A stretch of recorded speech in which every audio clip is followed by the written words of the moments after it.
So this is a replacement alphabet that I created on the way as I was walking over here. Just kind of three symbols in the replacement column. One thing that's important is I cannot have the same replacement symbol twice. Does that make sense? Because then I wouldn't know how to go backwards. I mean, there's a really great cipher where you just replace every single letter in your message with X.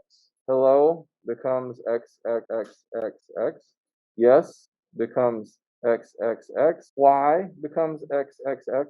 And this is incredibly secure. I guarantee you no one will reverse engineer your message if you encrypt it this way. It's very, very secure to just replace everything with the same letter, but it's also a terrible cipher design because you have no hope of recovering anything. Let's not do that one. So I have this replacement alphabet that I've made up, and I'm going to write a short message. Will someone give me a short message to encrypt here? Okay, so I'm going to go through and I'm just going to replace each letter with its replacement letter. So I'm going to get 7 hash 7. Do y'all see what I'm doing here? K goes to question mark, E goes to D. So actually I should be writing this in the spot below because this is the ciphertext. The plaintext is the original message that any person who reads the language could read. The ciphertext is the message that is supposed to be secret. Then blue, B goes to smiley face.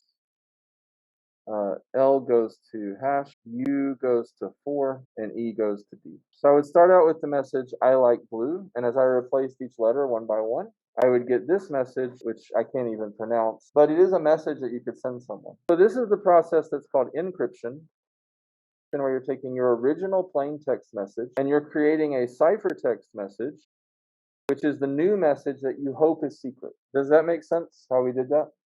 Now, there were a couple of really good questions that were asked. The first was, does it matter whether or not you leave in the spaces? So what do you think? Okay, how do you think it matters?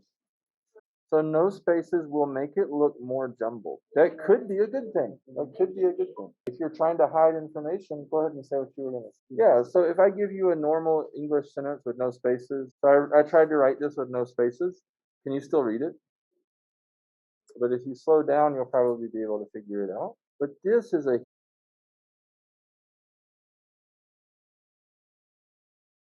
huge leap. This tells me I have a one-letter word as the first word.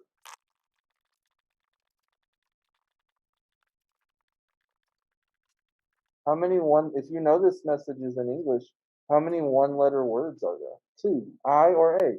So I know right away that 7 is either A or I. That's my first, we call them bytes or clues. I like to call them bytes, but it's like, all right, I know 7 is I or A, so I know that this is going to be I also. And right away, I have a big thing. I've got 2 of the characters in the message. That's a big amount. Now, I may not have enough to actually recover this, but I'm going to be watching as these people send messages over and over again. And they're not going to be able to change their system, because if they had a way to say, hey, I'm going to change the system securely, they would just use that way. They wouldn't need to do all this, right?